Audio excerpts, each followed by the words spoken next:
You're listening to episode number 80 of the Keto Diet Podcast. Today we're chatting about dispelling fasting myths, getting away with more on a ketogenic diet, portioning, checking, and how to do it, and so much more. So stay tuned. You're listening to the Keto Diet Podcast, and in case you missed it, my 12-week ketogenic video training program for women, Happy Keto Body, is now open for registration, but only for a few days. You can get more details at happyketobody.com. If you've been watching what I've been sharing over the last few weeks, you may already realize just how valuable this opportunity is, and that it will only be available for a very short time. This is your chance to finally take the guesswork out of the ketogenic diet and end your frustrations, to master holistic keto, balance your hormones, lose weight, and feel awesome.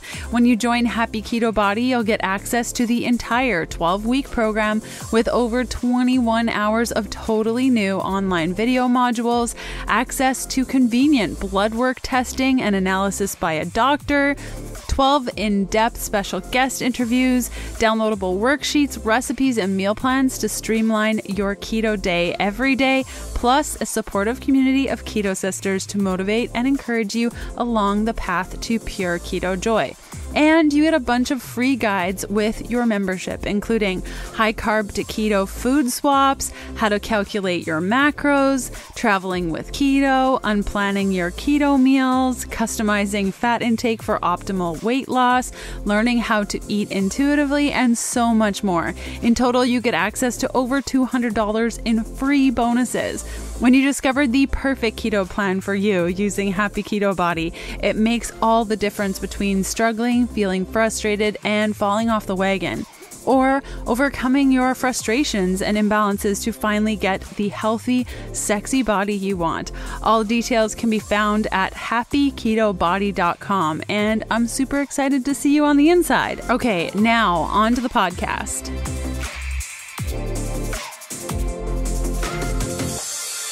Hey guys, happy Sunday. The show notes and full transcript for today's episode can be found at healthfulpursuit.com/podcast/E80. And let's hear from one of our awesome partners. By now, you probably know my favorite on-the-go keto snack is made by Paleo Valley. Their beef sticks have been a staple in my purse for years. If you're not totally on board with a beef flavor, Paleo Valley now offers turkey sticks sourced from pasture-raised turkeys who are never confined and are given full access to outdoor pesticide-free pastures. The turkey sticks are a bit more mild and come in two delicious flavors, original and cranberry orange.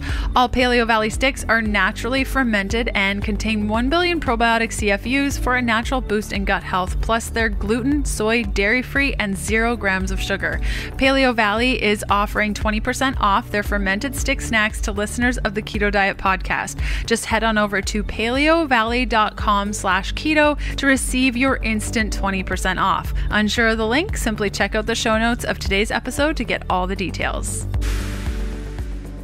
Okay, we got one announcement before we get to today's show, and it's probably one of the largest, biggest, most amazingest announcements ever. I'm so excited about this. I've been working on this project for what seems like a lifetime. If you didn't already catch it with today's new fancy podcast intro, Happy Keto Body is live and open, and it's waiting for you. You guys can go to happyketobody.com for more details.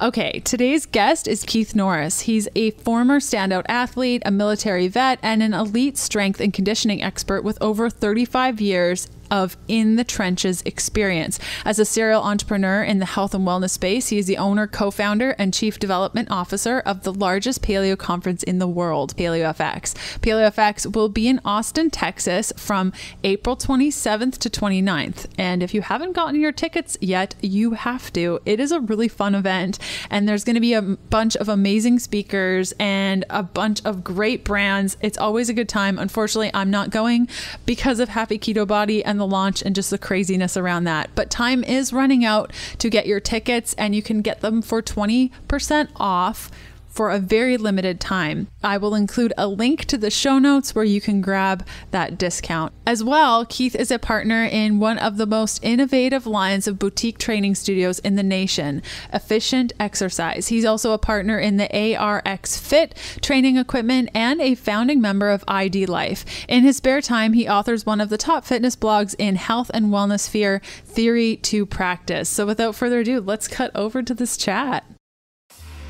The Keto Diet Podcast, including show notes and links, provides information in respect to healthy living, recipes, nutrition, and diet, and is intended for informational purposes only. The information provided is not a substitute for medical advice, diagnosis, or treatment, nor is it to be construed as such. We cannot guarantee that the information provided on the Keto Diet Podcast reflects the most up-to-date medical research. Information is provided without any representations or warranties of any kind. Please consult a qualified physician for medical advice and always seek the advice of a qualified healthcare provider with any questions you may have regarding your health and nutrition program.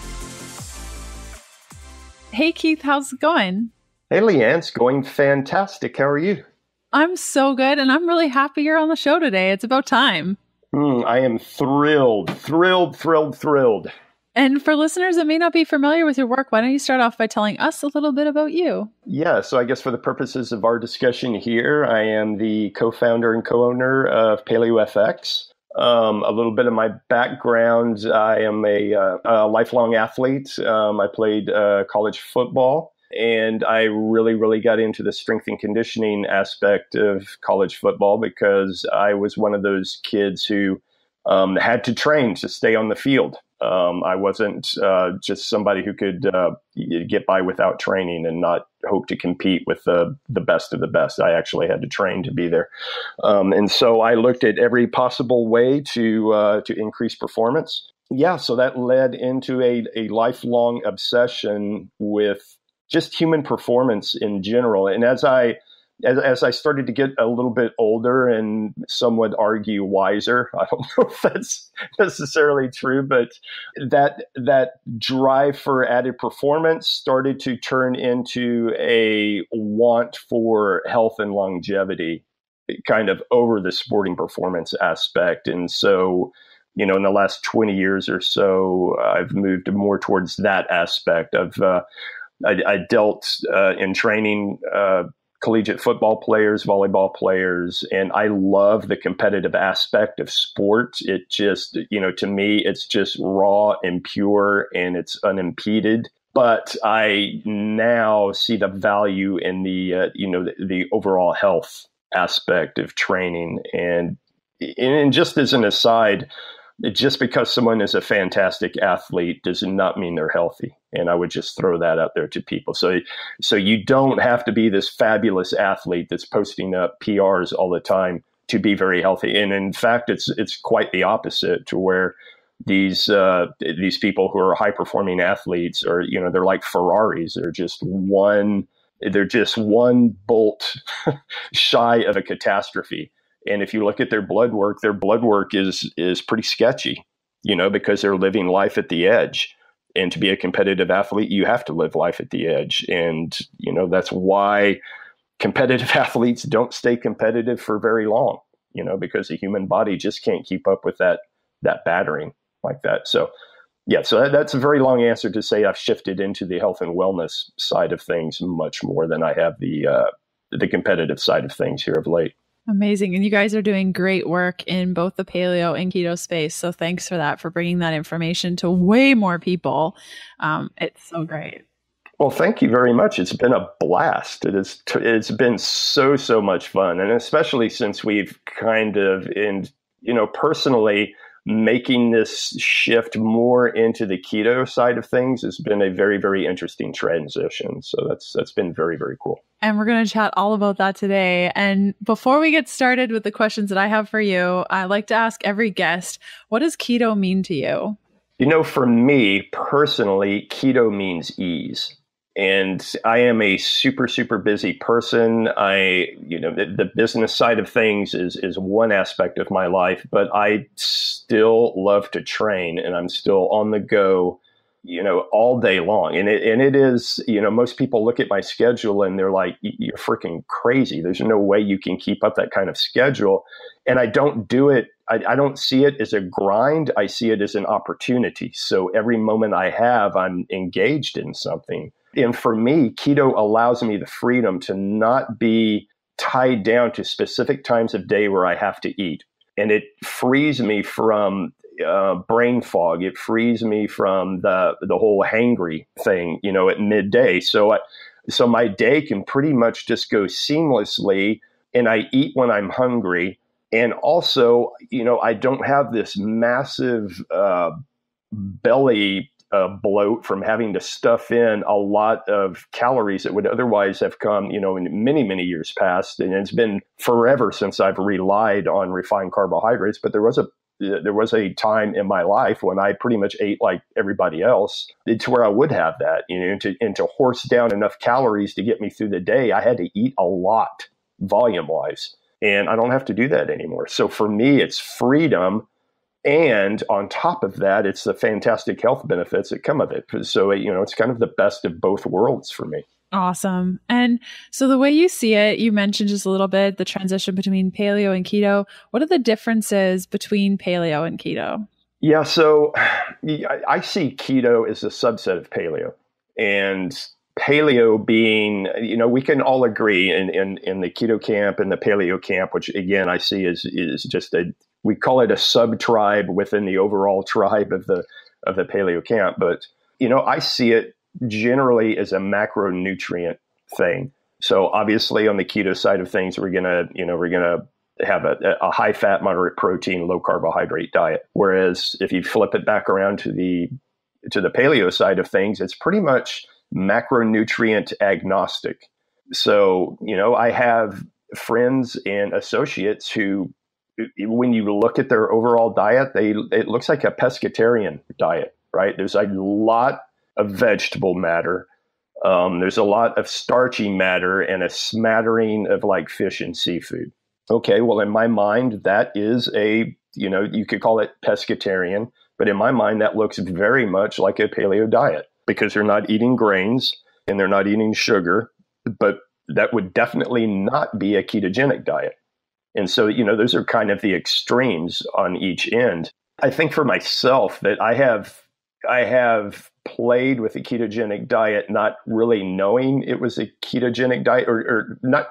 I shouldn't say not knowing because I knew full well, and I've known full well what a ketogenic diet is from, back in the late 80s. But I didn't follow that diet religiously. I played with a little bit, and I just kind of ate ad libitum. I mean, I just ate, and I just naturally gravitated towards a higher fat diet because of all of the reasons I listed before, because I liked being able to be satiated for long periods of time and not have to rely on where my next meal was going to come from. So I don't know. Amazing. I don't know if that's a very long-winded answer to a very easy to answer question. No, it's good to go through the thought process.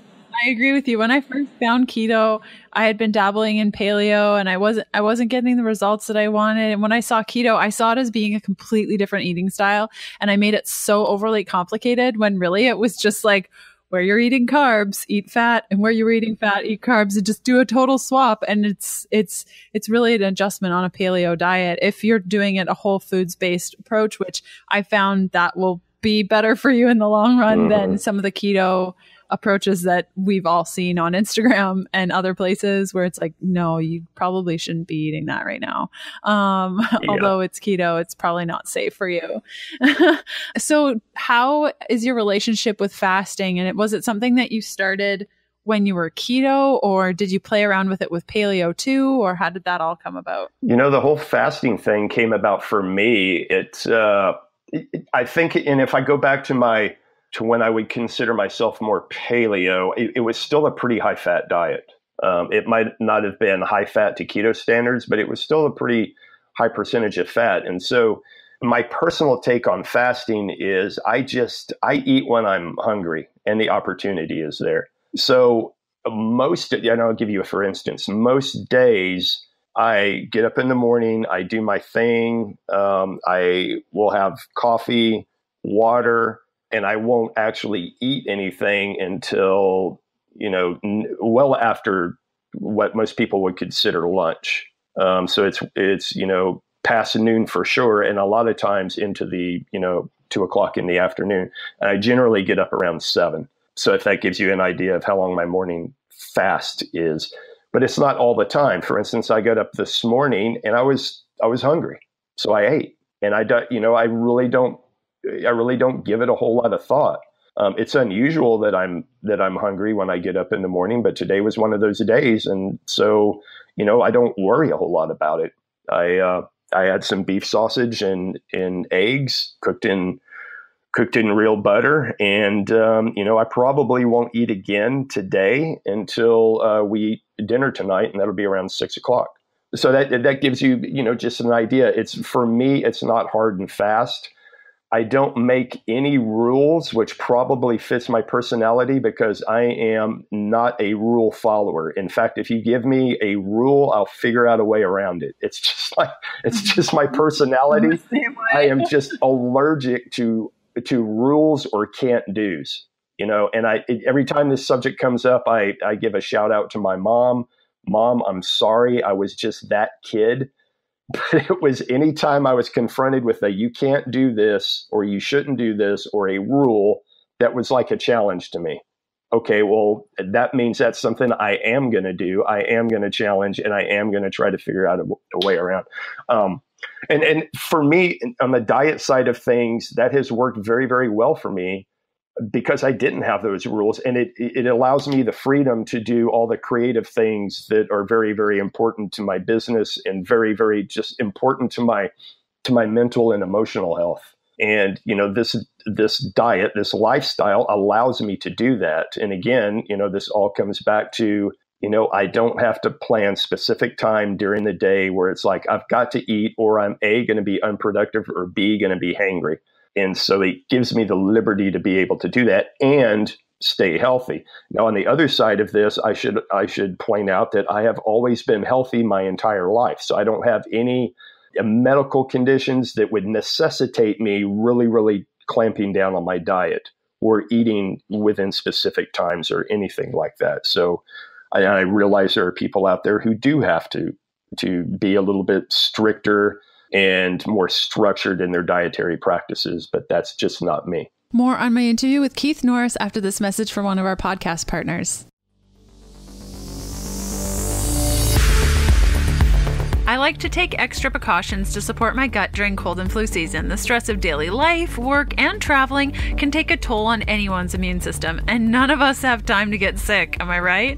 I like to take a strong probiotic as a way to repopulate my healthy gut bacteria, which leads to a stronger immune system. Wolf Clinic Royal Flora is my choice for soil-based probiotics. Wolf Clinic is offering 20% off their probiotics to US and Canadian listeners of the Keto Diet Podcast. Head to healthfulpursuit.com/gut and use the coupon code GUT, all in caps, no spaces, at checkout to receive 20% off. Unsure of the link? Simply check out the show notes of today's episode to get all the details.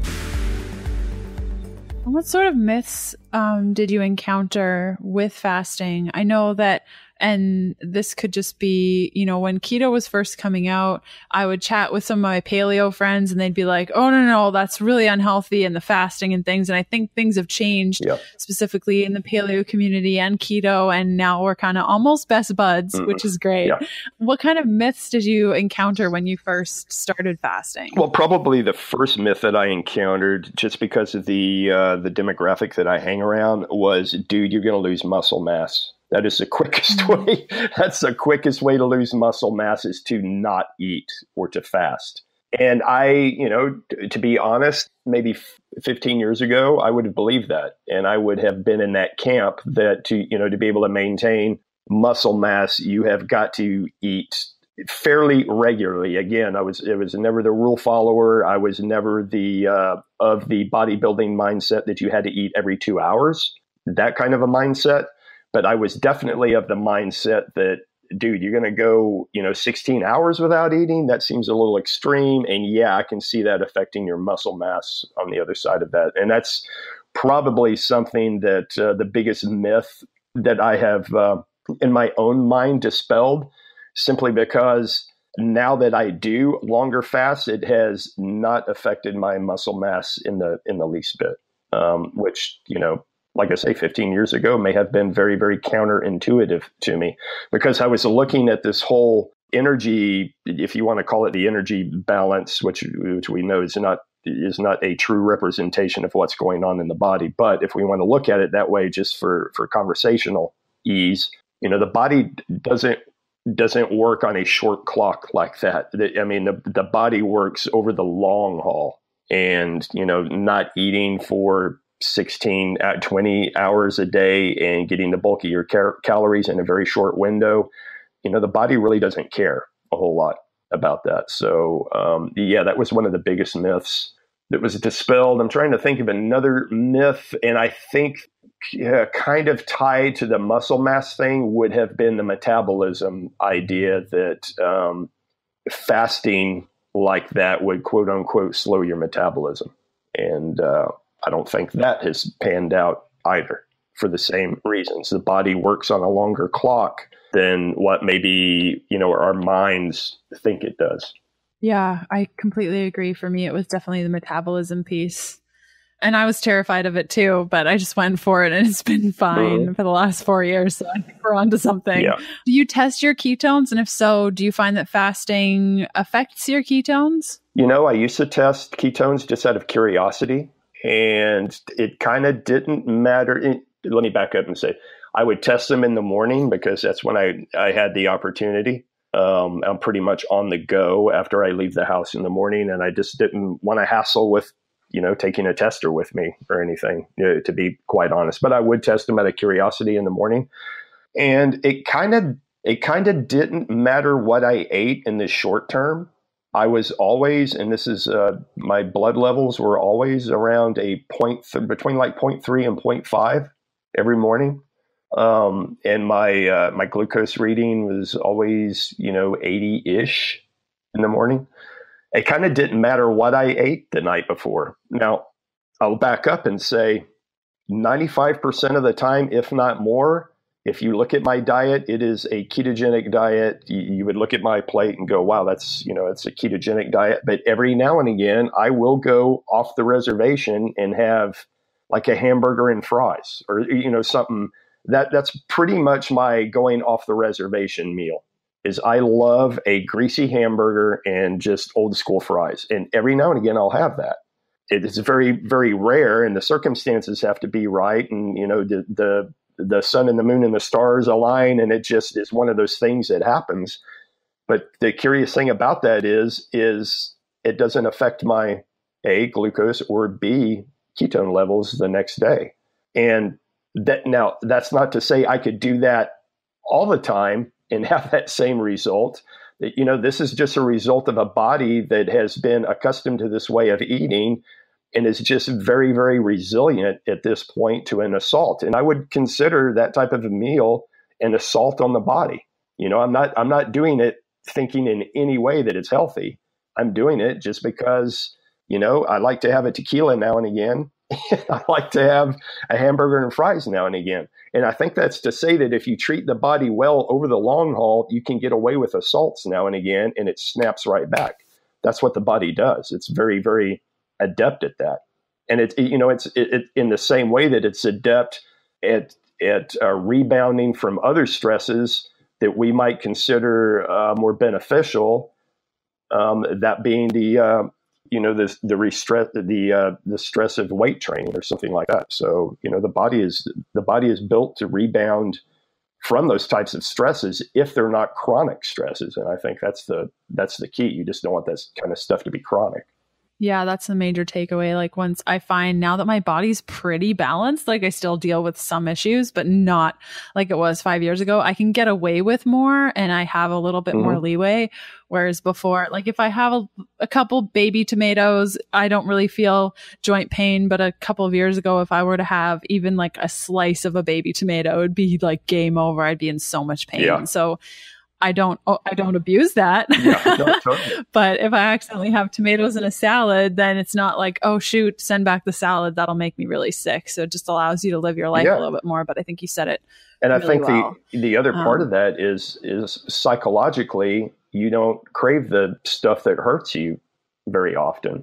I mean, there's many times where I have the opportunity to have the quintessential burger and fries, and I'm just like, nah, I'm not feeling it. I'm not feeling it today. And yeah, so there's plenty of opportunity in front of me that I don't capitalize on. But at those times when I do, I snap back very, very quick. Yeah, that snapping back is imperative. Like for more of a lifelong strategy to be able to have more leeway, I agree with you. A burger and fries is something I rarely enjoy. But if I'm out and it's been months and I am with friends and the circumstance, like you said, all the stars align and everything's cool, then I'll have that burger and fries. But, and also when you give yourself that leeway, it's no longer like, oh my gosh, I'm going to have this burger and fries and I shouldn't be eating this. And then you end up overeating because you're never going to have it again. Like now it's just like, usually I leave half the fries on the plate because they're just not crispy enough or I'm just full. Or the flip side of that is beating yourself up psychologically or emotionally for having that food, and that doubles down on the negative effects of the food because now your cortisol is off the charts because you're super, super stressed about what you did, and it just becomes a downward spiral very, very quickly. So the whole emotional, psychological side to food, Leanne, we're just bizarre animals. These animals with these consciousness. It's a tough. It's definitely a double-edged sword, and so we have to watch that too. The self-loathing type of thing, does not do a body good, and I would even argue in many, many instances that is the worst offense over and above the food.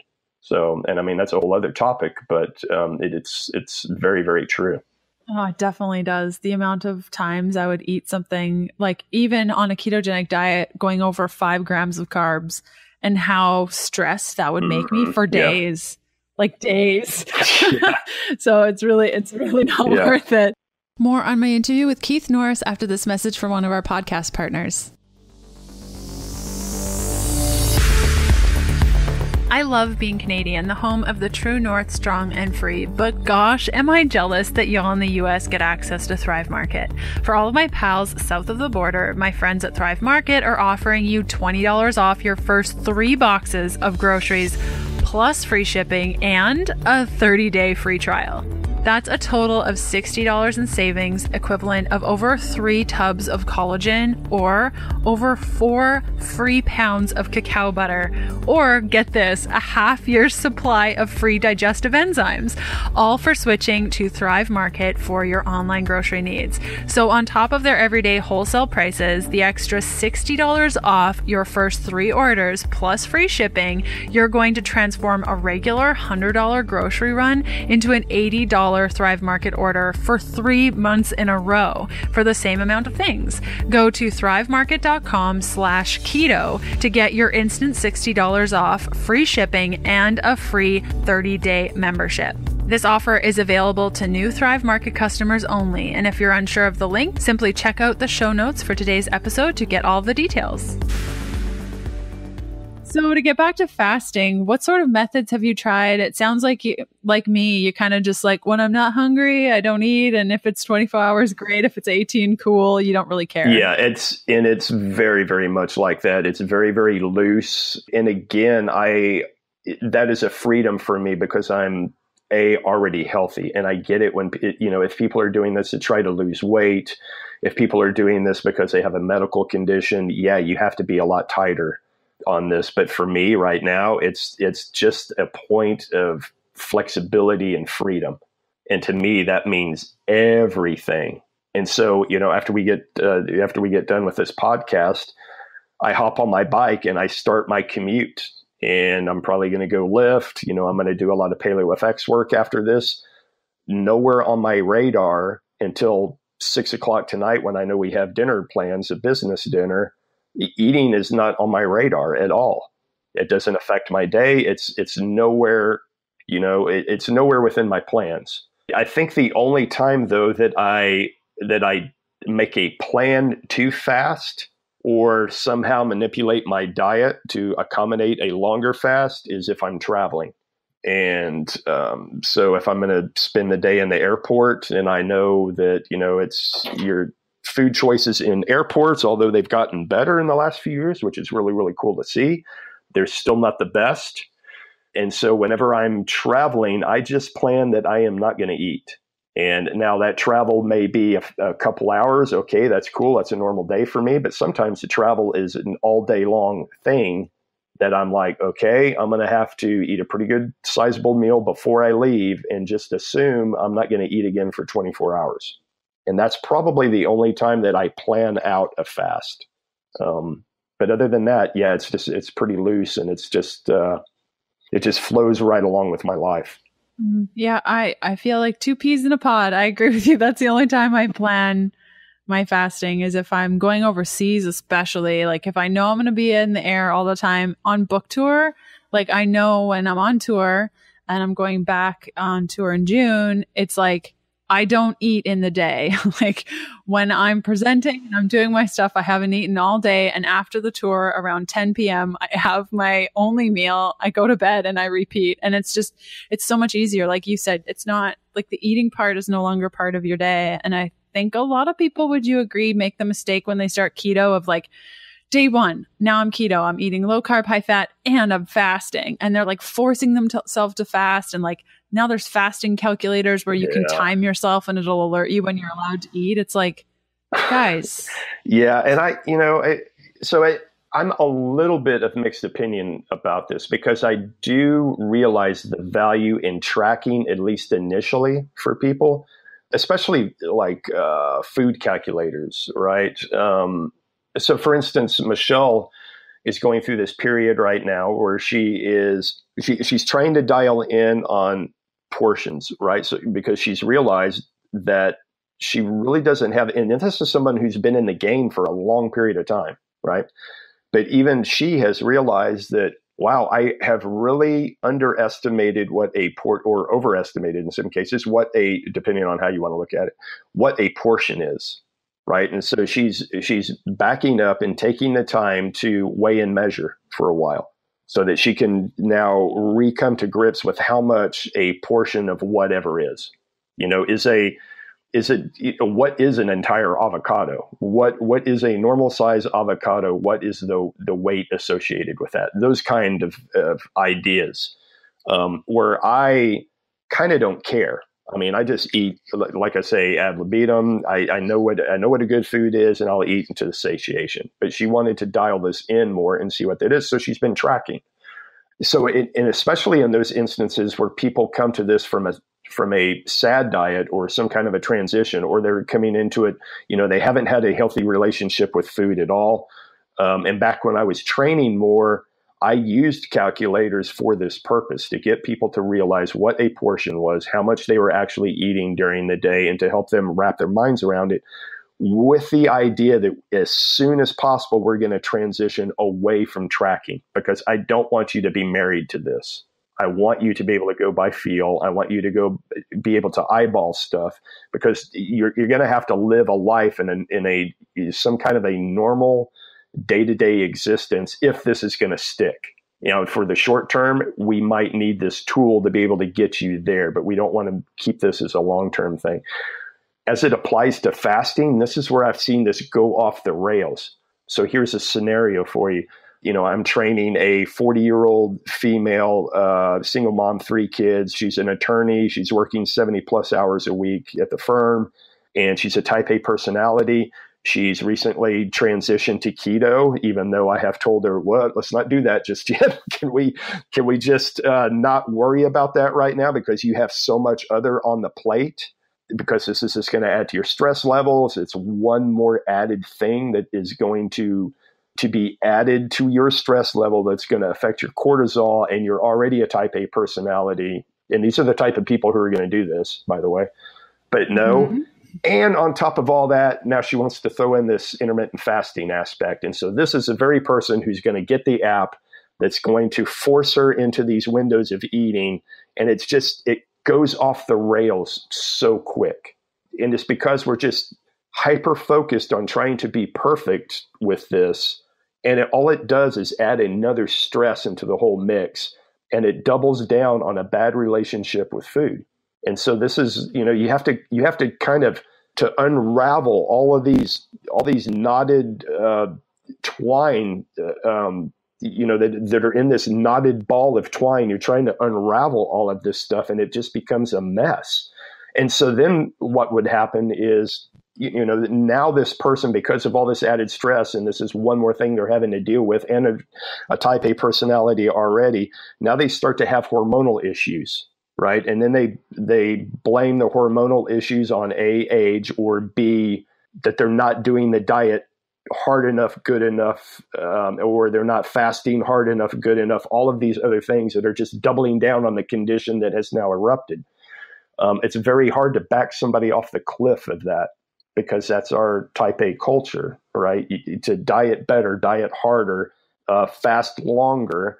I'm just waiting for these, the small intermittent fasting to turn into, I don't know, something weird like I'm gonna eat all I can for 2 days and then fast for 5 or something. I'm sure that's already erupted somewhere, but this is our mindset, right? And this is kind of the funky relationship that we have with food in North America. So yes, totally. And I love that Michelle is doing that. It's something that I recommend that my clients do, especially once you get the hang of the ketogenic diet and you're like, life is good.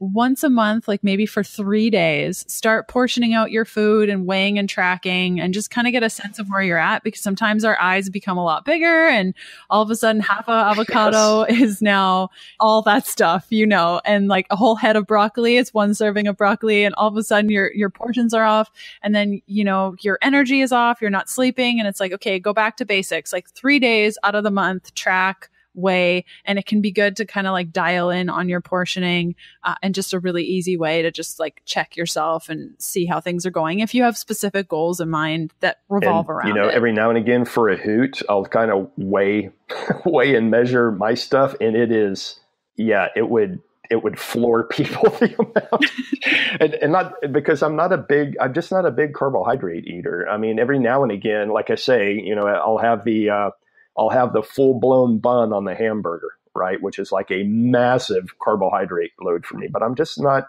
a big carbohydrate eater unless I've done like 2 or 3 days back-to-back of very heavy workouts. Then I will have that craving okay, well, that's natural, right? You're just trying to, and your body's already learning this, right? And it's trying to set you up for the next assault that it's assuming is coming down the pike. In those instances, but my cravings at that point are more starchy tuber type of cravings. But that's really the only time I have any kind of a carbohydrate craving. Other than that, man, I'm a meat and fat guy, and I run very, very well on that. Me too. Well, thanks so much for coming on the show today. And where can people find more from you?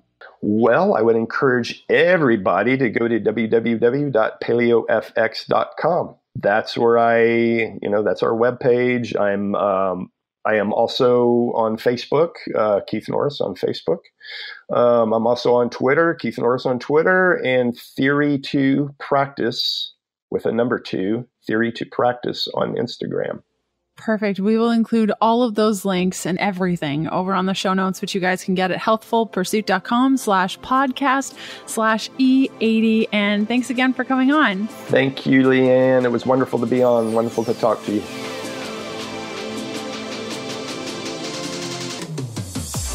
And that does it for another episode of the Keto Diet Podcast. Thanks for listening in. You can follow me on Instagram by searching Healthful Pursuit, where you'll find daily keto eats and other fun things. And check out all of my keto supportive programs, bundles, guides, and other cool things over at healthfulpursuit.com/shop. And I'll see you next Sunday. Bye.